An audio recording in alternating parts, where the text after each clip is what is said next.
하나님 말씀 창세기 11장 9절입니다. 그러므로 그 이름을 바벨이라 하니 이는 여호와께서 거기서 온 땅의 언어를 혼잡케 하셨습니다. 여호와께서 거기서 그들을 온 지면에 흩으셨더라. 아멘. 바벨이라는 말은 혼잡케 하다 이런 의미를 담고 있습니다. 우리들이 흔히 알고 있는 바벨론, 이 바벨론이라는 그 히브리어 단어를 보면 바벨입니다. 그냥 바벨. 같은 단어를 사용하고 있어요. 그 지역에서 바벨론이라는 나라가 세워졌다고도 볼 수 있는데, 그 위치가 어떻게 되었던 이 바벨이라는 곳은 여호와 하나님께서 친히 이 땅에 오셔서 언어를 혼잡케 하시고 사람의 아들들을 온 지면에 흩으신 그 사건이 일어난 지명이죠. 그런데 이 공교롭게도 우리들이 잘 알듯이 이 바벨론이라는 제국이 있죠. 그 바벨론이라는 나라가 남유다를 침공해서 성전을 불사르고 남유다를 멸망시키고 그 남유다 사람들을 바벨론 포로로 잡아갔다라는 사실입니다. 이러한 것들이 그냥 무관하게 진행되느냐, 창세기 11장에 나타나는 그 바벨 사건과 무관하냐라고 하면 무관하지 않다라고 볼 수 있습니다. 왜냐하면 요한계시록에 보면 바벨론이 등장하는데 우리들이 어떤 이 요한계시록을 읽을 때 이 바벨론이라는 이 나라를 어떤 나라, 어떤 대상 이렇게 보고자 하는 의식이 강해요. 그래서 옛날부터 로마 제국이 바벨론이다, 짐승의 나라다. 다니엘서에 보면 각 나라들이 로마 제국도 짐승이고 각 나라들이 짐승이니까 당연히 그러한 나라들이 짐승이다, 큰 성 바벨론이다. 물론 그렇게도 표현할 수가 있습니다. 그런데 그렇게 말을 하게 되면 어떤 문제가 발생하는가 하면 저쪽이 큰 성 바벨론이면 나는 뭐라는 거예요? 성도라는 겁니다. 그런 논리를 펴게 되는 거예요. 그러면 어떤 생각을 갖게 되는가 하면 저들과 싸워서 이겨야 된다는 거죠. 근데 요한계시록에 보게 되면 이 짐승이라고도 하거든요. 큰 엄녀라고도 하고 주님께서 친히 바벨론이 있어서 하는 얘기가 아니라 바벨론이라는 그 이름을, 바벨이라는 이름을 갖고 와서 이들이 하는 일들이 어떠한가를 지금 말씀하시는 거예요. 이들이 하는 일이 뭔가 하면 성도들과 싸워서 이기는 일이에요. 성도들을 핍박하는 일입니다. 실제로 바벨론 제국이 그 다니엘서를 보면 그 다니엘과 제 친구를 잡아가서 핍박을 하잖아요. 불 속에도 집어넣고 사자굴에도 집어넣고 그러한 일을 한단 말입니다. 그러한 일들을 지금 이 바벨론이라는 큰 바벨론, 견고한 성이 한다라는 사실이에요.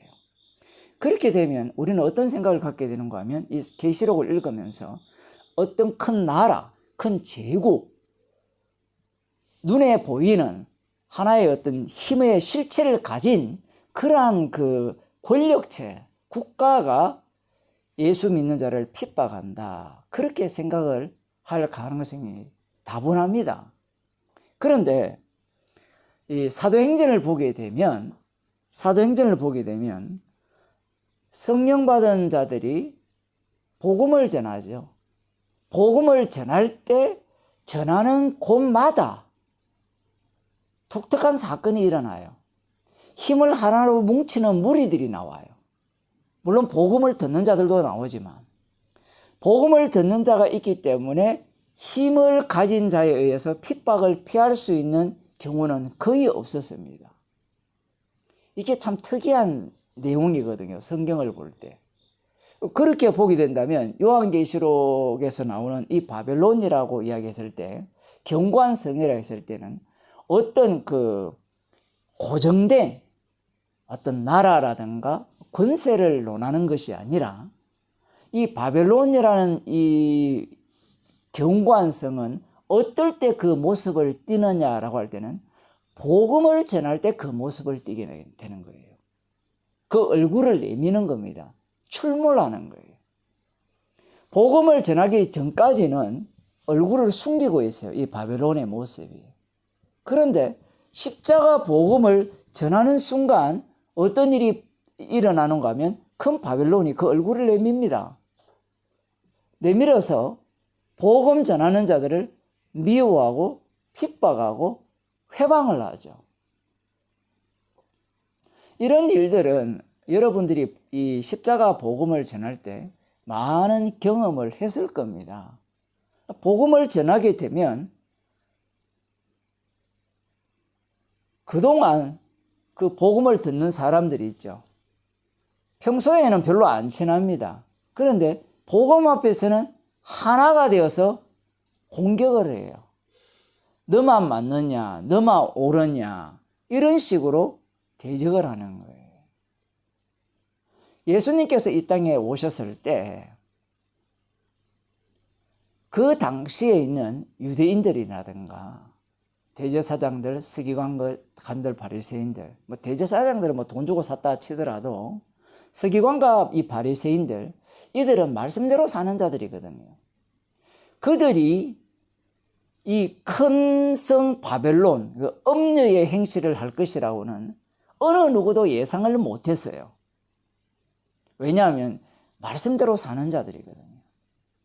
오늘날로 말하면 그저께 뉴스에 나왔는데 어떤 목사들 5명이 모여서 목회를 하는데 이 코로나 시대에 예배당이 있어서 뭐하냐, 예배당을 팔아서 그들에게 최저 생계비를 나눠주는 거예요. 교인 한 명 나오면 10달러간 10만 원씩 주고 2명 나오면 20만 원씩 주고 3명 나오면 30만 원을 주는 거예요. 그 예배당 건물을 팔아서. 그런 일을 왜 하느냐 얘기예요. 그런 모습을 누가 보였는가 하면 바리새인과 서기관들입니다. 그들 앞에 십자가는 어떤 의미를 담고 있어요? 그 사람들은 뭘 생각하는가 하면 어디 있든지 길거리에 모이든지 어디에 모이든지 그 다음 나오는 건 뭐예요? 십자가만 전하면 된다가 나오는 게 아니라 교회라는 것은 이웃 사랑을 해야 된다는 거예요. 삼천포로 빠지는 거예요. 그런 자들이라는 겁니다. 누가 보도 나라에서도 언론에서도 칭찬하는 무리들이죠. 사실은 그들에게 복음을 전해보세요. 미친놈이라 이야기하죠.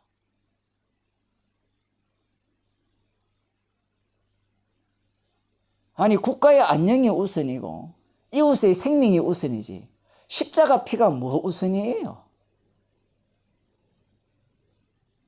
십자가 피가 도움이 안 되잖아요. 힘이 안 되잖아요. 이 큰 성 바벨론, 여기는 힘이 돼요. 권력이 돼요. 그래서 십자가 피 자체는 힘이 안 되기 때문에 그건 그냥 내가 믿는 거고 이 힘이 되는 쪽으로 갖다 붙는 겁니다. 예수님이 이 땅에 방문하니까 십자가로 다가오셨거든요. 십자가로 다가오니까 바리새인과 서기관들이 자기의 본성을 드러냅니다. 그 본성이 어떤 모습이냐 했을 때는 예수님을 살해해버리죠. 큰 성 바벨론, 엄녀, 우상에게 경배하는 자, 짐승의 표를 받고 뱀, 용 이런 얘기 다 나오는데 이들의 그 진짜 모습은 어디에서 나타나는가 하면 바리새인과 서기관에서 나타나는 거예요. 여러분들이 누가 핍박자냐라고 하면 누가 바벨론이라고 하면 있냐라고 할 때는 국가가 바벨론 같죠. 정부가 모이지 말라니까. 그건 아무것도 아닙니다. 누가 더 핍박을 할까요? 정부 말을 듣고 이웃을 사랑하자고 하는 교회 목사들. 정말 이 사람들은 이웃 사랑하는 사람들이에요. 이웃의 생명을 귀하게 여기는 사람들이에요. 이들은 십자가 피가 하나도 안 귀해요. 왜냐하면 십자가 피는 보이지도 않고 잡히지도 않아요. 사건으로만 나타나기 때문에 그들은 그걸 모르죠. 그러면 사건으로 나타나기 때문에 그들은 그 십자가의 피를 눈에 보이는 것으로 고착화시키고 형상화시켜야 되는 겁니다. 그렇게 시키는 방식이 뭐예요? 이웃을 사랑하고 돈 주고 그 최저생계비 나눠주는 것. 그런 모습을 그들이 보이는 겁니다. 그들 앞에 십자가 복음은 아무것도 아닌 거예요. 그거 뭐냐는 거예요. 그 설교하고 죄인 되는 게 뭐냐고, 뭐가 힘이 되고 그것이 우리에게 도움이 되고 하나님께 영광이 되느냐. 하나님께 영광이 되려면 그런 거 다 때려치우고 모임하지 말고 예배당 전세 낸 거 다 빼가지고 산 거 다 팔아가지고 가난한 데 나눠주는 것이야말로 십자가표를 드러내는 거 아니냐. 이렇게 생각하는 거예요. 이 큰 성 바벨론이 다른 데 있는 게 아니에요.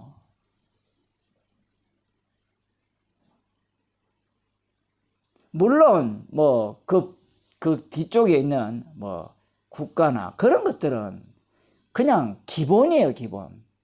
그런데 제가 처음에 그런 얘기를 했잖아요. 그걸 만일에 바벨론이라고 규정해버리면 나는 바벨론이 아니고 의로운 자가 되어버려요.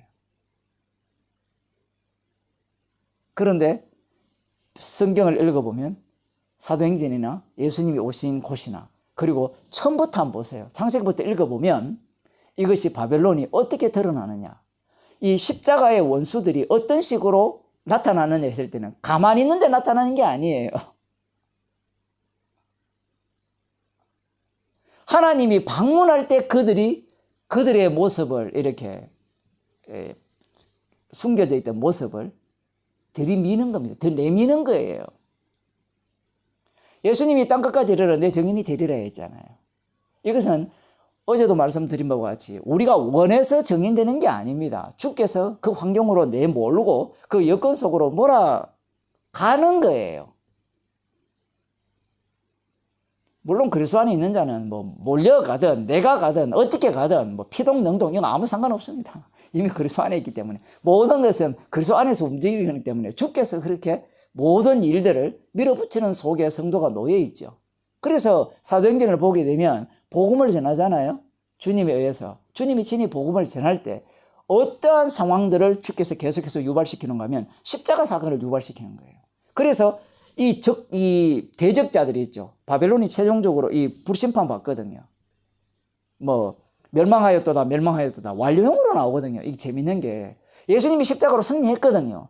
승리했기 때문에 완료형으로 나오는 거예요. 근데 계시록은 나중에 멸망할 거다 이렇게 들어가는 게 아니에요. 멸망했기 때문에 승리하셨기 때문에 이 세상은 이 큰 성 바벨론이 더 강력하게 활동을 하는 겁니다. 그래야만 무엇이 나와요? 십자가의 피가 전파되는 거예요. 그러므로서 이 큰 성 바벨론이 확실하게 불심판 당한다. 짐승과 이 마귀가 들어가는 거짓 선지자가 들어가는 그곳에 들어간다. 성경에 하면 들어간 거예요. 벌써 이미 주님이 십자가로 승리했기 때문에 십자가 지신 예수 그리스도의 주되심을 드러내기 위해서 그 피만을 뽑아내기 위해서 주께서 우리 성도들에게 성령을 주셔서 이 십자가 복음을 듣게 하시고 십자가 복음의 증인으로 삼으신 겁니다. 그래서 이 복음이 전파되지 않는 곳에는 바벨론을 만날 수가 없어요.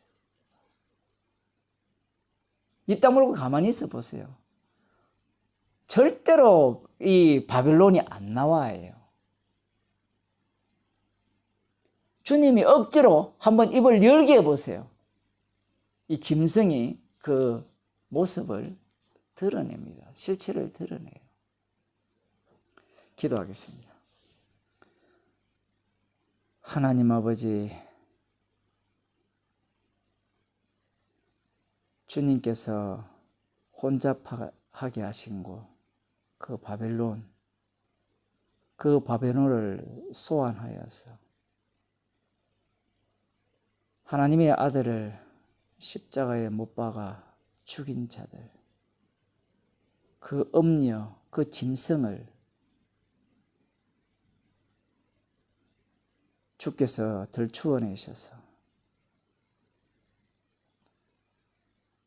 십자가 지신 예수 그리스도의 주되심만을 드러내기 위하여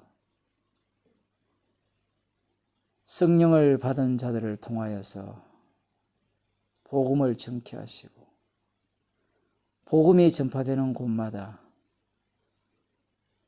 이 바벨론의 그 모습을 드러나게 하심을 저희들이 감사하게 하여 주옵소서. 나를 위한 주님의 죽으심이 아니라 십자가의 비공로만을 자랑케 하기 위한 주님의 구원임을 저희들이 늘 기억하며 감사하는 주의 백성이 되게 하옵소서. 예수님 이름으로 기도드리옵나이다. 아멘.